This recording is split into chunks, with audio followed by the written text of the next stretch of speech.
Welcome to JOAN'S Coastal Delicacies. Hi, this is Jayanti. என்ன எல்லாரும் என்ன மிஸ் பண்ணிங்களா? உங்களுக்கு விஷ் கூட பண்ணல. Wish you very happy new year. லேட்டாக தான் சொல்கிறேன், இருந்தாலும் எங்களுடைய பிளெஸ்ஸிங்ஸ் அண்ட் விஷஸ் உங்களுக்கு எல்லாருக்கும் எப்போவுமே இருக்கும். உங்களை பற்றி எல்லாரை பற்றியும் நாங்கள் எப்போதும் எங்கள் வீட்டிலலாம் பேசிகிட்டு இருப்போம். கமெண்ட்ஸ் வரலைன்னா கூட ஏன் இவங்க கமெண்ட்ஸ் போடல, இவங்க இன்றைக்கி பார்க்கலையா அப்படின்லாம் சொல்லிகிட்டு இருப்போம். ஒரு ஃபேமிலி மெம்பர் மாதிரி நாங்கள் உங்களெல்லாம் ஃபீல் பண்ணுவோம். இன்றைக்கி போட போகிற வீடியோ வந்து எல்லாருக்கும் பிடிச்சது என்னன்னு கேட்குறீங்களா? பிரியாணி வீடியோ. அதுவும் இது கொஞ்சம் டிஃப்ரெண்ட்டாக இருக்கும். கண்டிப்பாக ஸ்கிப் பண்ணாமல் மிஸ் பண்ணாமல் பாருங்கள். இந்த கல்யாணத்தில் விசேஷங்கள்லாம் பார்த்தீங்கன்னா வயசானவங்க குழந்தைங்கள்லாம் இந்த மீட்டை சாப்பிட முடியாமல் மட்டன் அப்படியே வச்சுருவாங்க. வெறும் ரைஸை மட்டும் சாப்பிடுவாங்க. அவங்களாம் எல்லாரும் நம்மள மாதிரியே என்ஜாய் பண்ணுறதுக்காக ஒரு சொல்யூஷன் இந்த பிரியாணியில் நான் காட்ட போகிறேன். இந்த வீடியோவில் பிரியாணிக்கு எங்கள் வீட்டில் யூஸ் பண்ணுற ஒரு சீக்ரெட் இன்க்ரீடியண்ட்டை நான் யூஸ் பண்ண போகிறேன். அது என்னன்னு நீங்கள் தெரிஞ்சுக்கணுன்னா லாஸ்ட் வரைக்கும் இந்த வீடியோவை நீங்கள் ஸ்கிப் பண்ணாமல் பாருங்கள். இந்த மாதிரி இன்ட்ரெஸ்டிங்கான வீடியோஸ் எல்லாம் மிஸ் பண்ணாமல் இருக்கேன். இது வரைக்கும் எங்கள் சேனலை நீங்கள் சப்ஸ்கிரைப் பண்ணலைன்னா சப்ஸ்கிரைப் பண்ணி அதுக்கு பக்கத்தில் இருக்க அந்த பெல் ஐக்கனை கிளிக் பண்ணி வச்சுக்கோங்க. அப்போ தான் நாங்கள் அப்லோட் பண்ண உடனே நீங்கள் பார்க்கலாம். இந்த வீடியோ பிடிச்சிருந்தா லைக் பண்ணுங்கள், எல்லா பிரியாணி லவர்ஸ்க்கும் ஷேர் பண்ணுங்கள், அப்புறம் கமெண்ட்ஸ் கொடுக்க மறந்துடாதீங்க. ஓகே, இப்போ எப்படி செய்யலாம்னு பார்க்கலாமா?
இந்த பிரியாணி செய்கிறதுக்கு ஒரு 1/2 கிலோ மட்டனில் கொஞ்சம் மஞ்சத்தூள், உப்புத்தூள், இஞ்சி பூண்டு பேஸ்ட் இது எல்லாத்தையும் போட்டு நான் மிக்ஸ் பண்ணி வச்சுருக்கேன்.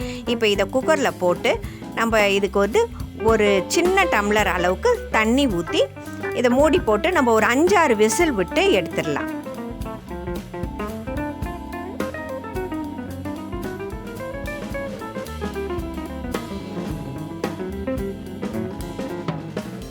இந்த மட்டன் வந்து நல்லா டெண்டராக இருக்குது, அதனால நான் வந்து ஒரு 5 விசில் விட்டு ஆஃப் பண்ணிக்கிறேன். மட்டன் சம்டைம்ஸ் வந்து கொஞ்சம் ரஃப்பாக இருக்கும் பார்த்தீங்களா, அப்படி இருந்தாக்கா நீங்கள் எக்ஸ்ட்ராவாக ஒரு 2 விசில் விட்டு அதுக்கப்புறம் ஆஃப் பண்ணுங்க. இப்போ ப்ரெஷர் போயிடுச்சு, நம்ம திறந்து பார்க்கலாம். கறி நல்லா வெந்திருக்கு பாருங்கள். இப்போ நம்ம வந்து கறியை வந்து தனியாக நம்ம செப்பரேட் பண்ணி எடுத்துக்கலாம். இப்போ நான் கறி எல்லாத்தையும் நான் செப்பரேட் பண்ணிவிட்டேன். இந்த எலும்பும் இந்த ஸ்டாக்கும் இருக்குது பார்த்தீங்களா, அதை தனியாக நீங்கள் எடுத்து வச்சுக்கிங்க, அதுக்கப்புறம் நம்ம யூஸ் பண்ணுவோம். அடுத்ததாக ஒரு மிக்ஸி ஜாரில் நான் ஒரு சின்ன துண்டு இஞ்சி, அப்புறம் ஒரு 4-5 பூண்டு பல், இதை வந்து சின்னதாக நான் நறுக்கி வச்சுருக்கேன், அதை இதோட போட்டுக்கலாம். இதுக்கு வந்து நான் வந்து கொஞ்சம் கொத்தமல்லி எடுத்து வச்சுருக்கேன், அதையும் இதோட போட்டுக்கிறேன்.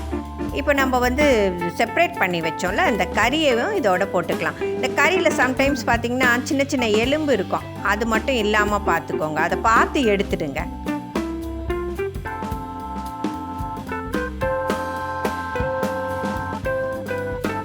இப்போ இதுக்கு ஒரு பச்சை மிளகாவை சின்னதாக நறுக்கி வச்சுருக்கேன், அதையும் இதோட போட்டுக்கிறேன். அப்புறம் ஒரு பாதி வெங்காயத்தை நான் வந்து ரேண்டமாக வெட்டி வச்சுருக்கேன், அதையும் இதோட போட்டு நம்ம இதை வந்து நல்லா அரைச்சி எடுத்துக்கலாம். இப்போ நம்ம அரைச்சோம்ல அந்த மட்டனை வந்து நான் ஒரு மிக்சிங் பவுலுக்கு ட்ரான்ஸ்ஃபர் பண்ணிக்கிறேன். இதுக்கு வந்து ஒரு டேபிள் ஸ்பூன் அளவுக்கு பொட்டுக்கடலையை நான் வந்து மாவாக அரைச்சி வச்சுருக்கேன். அதை வந்து நான் 1 டேபிள் ஸ்பூன் அளவுக்கு போட்டுக்கிறேன். இந்த கன்சிஸ்டன்சி பார்த்து நீங்கள் போட்டுக்கோங்க. எவ்வளோ தேவையோ அந்த அளவுக்கு நம்ம போட்டுக்கலாம். அப்புறம் தேவையான அளவுக்கு நம்ம உப்பு போட்டுக்கலாம். உப்பு நம்ம ஏற்கனவே கறியில் போட்டிருக்கோம், அதனால் பார்த்து போட்டுக்கோங்க. ஒரு 1/2 டீஸ்பூன் அளவுக்கு நான் வந்து கரம் மசாலா எடுத்து வச்சுருக்கேன், அதையும் இதோட போட்டுக்கலாம். இப்போ இதை எல்லாத்தையும் நல்லா நம்ம மிக்ஸ் பண்ணிக்கலாம்.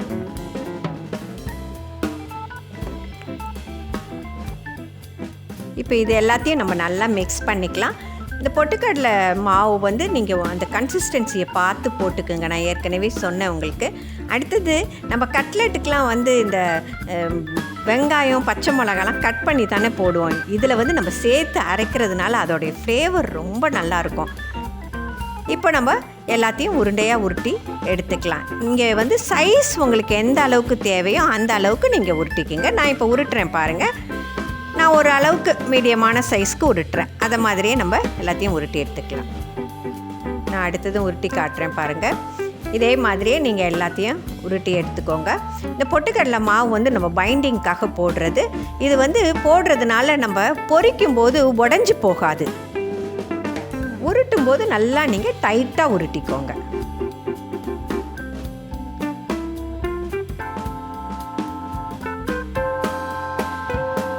இப்போ நம்ம எல்லா கோலா உருண்டையும் உருட்டி ரெடி பண்ணிக்கலாம்.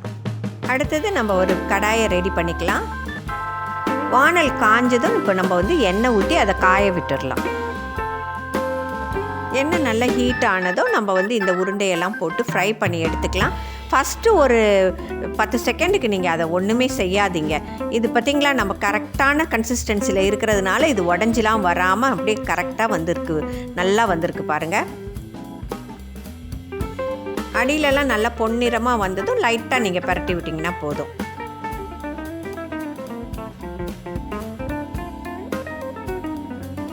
நல்லா பொன்னிறமாக வந்திருக்கு பாருங்கள். இதே மாதிரி தான் நம்ம எல்லாத்தையும் ஃப்ரை பண்ணி எடுக்கணும். இதை எடுத்துகிட்டு நம்ம அடுத்த செட்டையும் இதே மாதிரியே போட்டு ஃப்ரை பண்ணிக்கலாம். நம்ம ஏற்கனவே வேக வச்ச கறினால இந்த மேலே வரைக்கும் நம்ம ஃப்ரை பண்ணாலே போதும். அது ரொம்ப சீக்கிரமாக வெந்துடும்.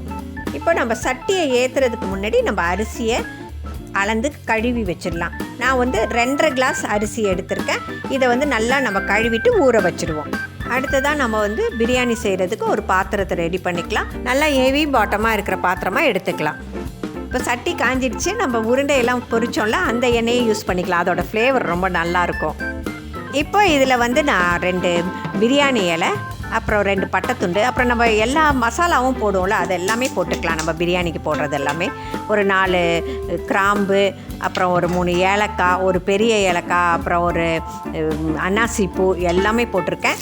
அப்புறம் ஒரு 3 பச்சை மிளகாவும் நீட்டாக வெட்டி போட்டிருக்கேன், அதையும் போட்டுக்கலாம். அடுத்ததாக ஒரு 1/4 கிலோ வெங்காயம், அதை வந்து நீட்டாக அரிஞ்சு வச்சுருக்கேன், அதையும் இதோடு போட்டு வெங்காயம் வந்து நல்லா செவக்க நம்ம வதக்கணும். அதுதான் மெயின். இதில் நல்லா வதக்கிக்கலாம். நல்லா பொன்னிறமாக வரணும். அப்போ தான் உங்களுக்கு வந்து இந்த பிரியாணி கலர் கொடுக்கும். நம்ம நார்மலாக செய்கிறோமோல அதே மாதிரி தான். வெங்காயம் நல்லா பொன்னிறமாக வந்துடுச்சா, இப்போ வந்து நம்ம ஒரு 50 கிராம் இஞ்சி பூண்டு பேஸ்ட்டை வந்து நான் சேர்த்து அரைச்சி வச்சுருக்கேன், அதையும் இதோடு போட்டு நல்லா இந்த பச்சை வாசனை போகிற வரைக்கும் வதக்கிக்கலாம்.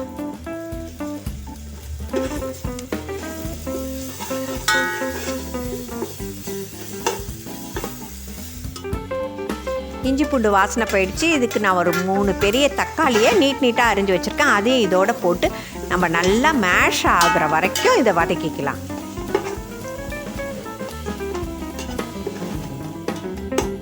தக்காளி நல்லா மேஷ் ஆகிடுச்சு. இதுக்கு வந்து நம்ம ஒரு 100 கிராம்ஸ் தயிர் போட்டுக்கலாம். நல்லா கெட்டி தயிராக போட்டுக்குங்க, அப்போ தான் அதோட டேஸ்ட்டும் நல்லாயிருக்கும். இதை ஜஸ்ட்டு நம்ம வதக்கி விட்டுக்கிட்டு அதுக்கு அடுத்ததாக நான் இதுக்கு வந்து ஒரு கைப்பிடி அளவுக்கு கொத்தமல்லியும் ஒரு கைப்பிடி அளவுக்கு புதினாவும் எடுத்து வச்சுருக்கேன், அதையும் இதோட போட்டு நம்ம நல்லா வதக்கிக்கலாம்.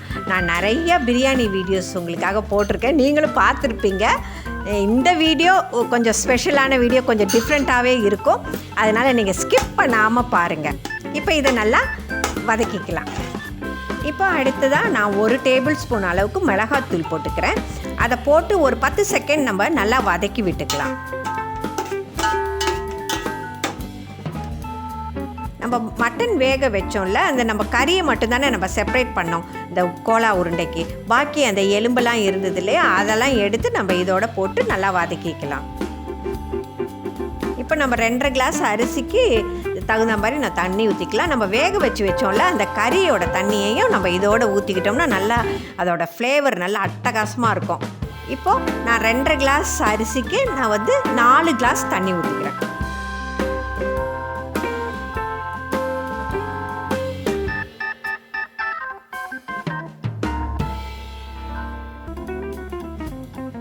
இப்போ இதுக்கு நான் 1 டேபிள் ஸ்பூன் அளவுக்கு உப்பு போட்டுக்கிறேன். நம்ம பத்தலைன்னா அதுக்கப்புறம் பார்த்துட்டு கூட போட்டுக்கலாம். இப்போ இதை நல்லா மிக்ஸ் பண்ணி விட்டு ஒரு மூடி போட்டு இது கொதி வர வரைக்கும் நம்ம வெயிட் பண்ணலாம்.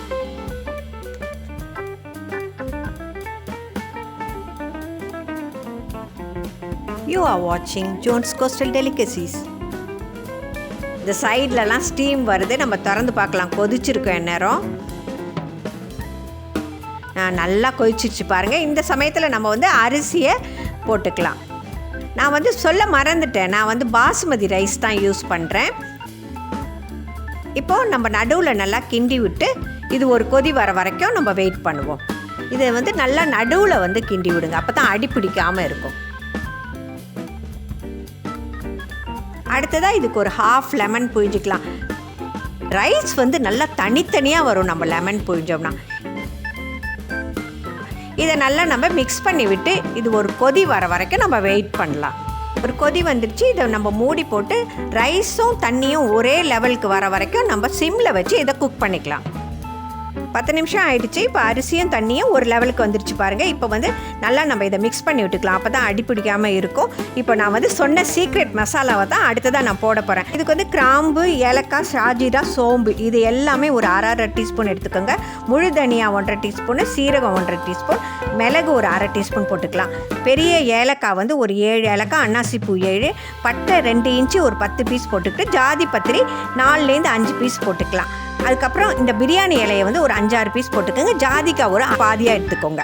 அது எல்லாத்தையும் வறுத்துட்டு நல்லா அரைச்சி அதுலேருந்து 1 டீஸ்பூன் அளவுக்கு நம்ம போட்டுக்கலாம். அடுத்ததாக வாசனைக்காக ஒரு 1/2 டீஸ்பூன் அளவுக்கு நான் ஷாஜீரா போட்டுக்கிறேன். இந்த கேக் சீடுன்னு சொல்லுவாங்க. இப்போது நம்ம ஃப்ரை பண்ணி வச்சுருக்க இந்த கோலா உருண்டை எல்லாத்தையும் எடுத்து இதில் போட்டுக்கலாம். ப்ரீ ஹீட் பண்ணி வச்சுருக்க தவா மேலே எடுத்து வச்சிடலாம். நார்மலாக தம் போடும்போது மேலே நெருப்பு போடுவாங்க. நம்ம ஒரு பாத்திரத்தில் சுடு தண்ணியை வச்சு நம்ம வெயிட் வச்சோம்னா வெளியில் ஸ்டீமும் போகாது, மேலேயும் ஹீட் அப்படியே நிற்கும். இது ஒரு 15 மினிட்ஸ் நம்ம வெயிட் பண்ணலாம்.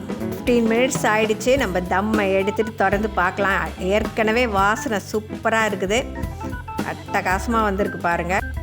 இதோடைய ஃப்ளேவரை இன்னும் என்ஹான்ஸ் பண்ணுறதுக்கு ஒரு 4 ஸ்பூன் நெய்யை இப்படி சைடில் கொஞ்சம் போட்டுங்கன்னு வச்சுக்கோங்க.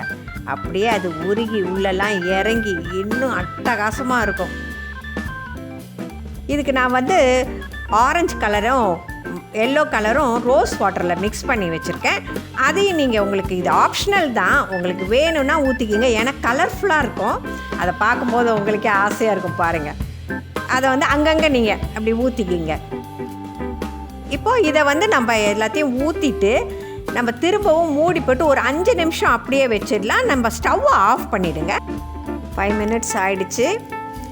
இப்போ எடுத்து நம்ம சர்வ் பண்ண வேண்டியது தான். எடுத்து காட்டுறேன் பாருங்கள், அட்டகாசமாக இல்லை, சூப்பராக இருக்குது. வாசனையும் பயங்கர தூக்கலாக இருக்குது. இந்த மாதிரி டிஃப்ரெண்ட்டாக நீங்கள் பிரியாணி செஞ்சு பாருங்கள். இது சின்ன குழந்தைங்கள்லேருந்து பெரியவங்க வரைக்கும் நல்லா என்ஜாய் பண்ணி சாப்பிட்லாம். சூப்பராக இருக்குது பாருங்கள், நல்லா வந்திருக்கா? எப்போதும் ஒரே ஸ்டீரியோ டைப் பிரியாணியாக இல்லாமல் இது டிஃப்ரெண்ட்டான பிரியாணி சூப்பராக இருக்கும். இதை கண்டிப்பாக இது மாதிரி செஞ்சு பார்த்துட்டு உங்களுடைய கமெண்ட்டை எனக்கு சொல்லுங்கள். இது வரைக்கும் எங்களுடைய சேனலை நீங்கள் சப்ஸ்கிரைப் பண்ணலாம், சப்ஸ்கிரைப் பண்ணி பக்கத்தில் இருக்க அந்த பெல் ஐக்கனை கிளிக் பண்ணி வச்சுக்கோங்க. அப்போ தான் நாங்கள் அப்லோட் பண்ண உடனே உங்களுக்கு நோட்டிஃபிகேஷன் வரும். இந்த வீடியோ எல்லாருக்கும் கண்டிப்பாக பிடிக்கும். கண்டிப்பாக பிடிச்சிருந்து தான் எங்களுக்கு ஒரு லைக் கொடுத்துருங்க. ஓகே, எல்லாருக்கும் ஷேர் பண்ண மறந்துடாதீங்க. பாய், see you. Thanks for watching.